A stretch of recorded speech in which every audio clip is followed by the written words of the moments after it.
I remember it well. I was driving a $350,000 Rolls Royce.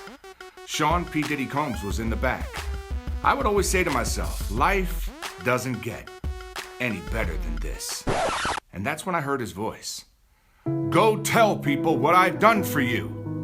And that's what ignited me to start traveling around the country, sharing my story, hoping it will compel you to share yours too.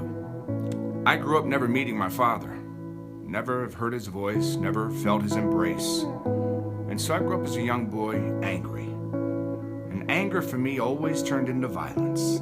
And violence always ended up with me in trouble. I remember calling home at 1 o'clock in the morning to the one person that saved me out of all the trouble I had ever gotten myself into, my mother. And I remember her 8 words that changed my life. God, if you exist, will you please help my boy? That prayer ignited the change in my life. And a man came and visited me while I was looking at 38 years in prison. And he said 8 words to me.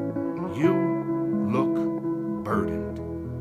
Can I pray for you? I didn't understand what prayer was. All I knew was I was in trouble and I needed some help. So while on the floor of a prison, a man came and began to tell me about heaven. And all I could think to myself was, heaven? I need to learn how to live on this earth. You see, at home I had a 1.5-year-old son. And when he was born, I made him a promise.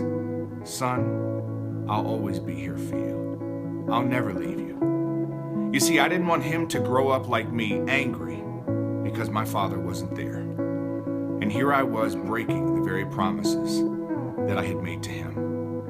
So where pride may have caused me to not want to change for myself, it was humility that made me want to change and become a better man for my son.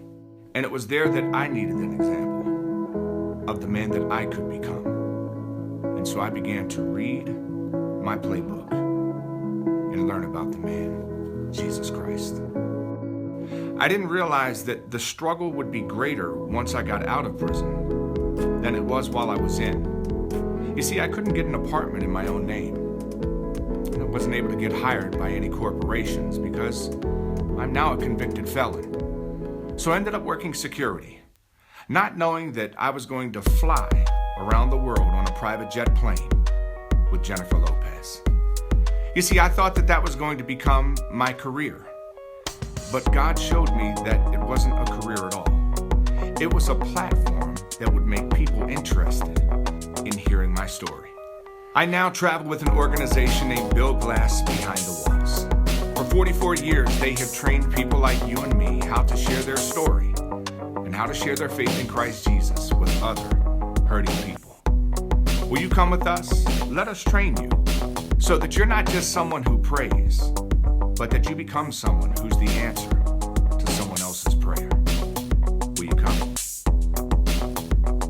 Because someone like you had courage and showed their faith in God, I grew up knowing my Father loves me.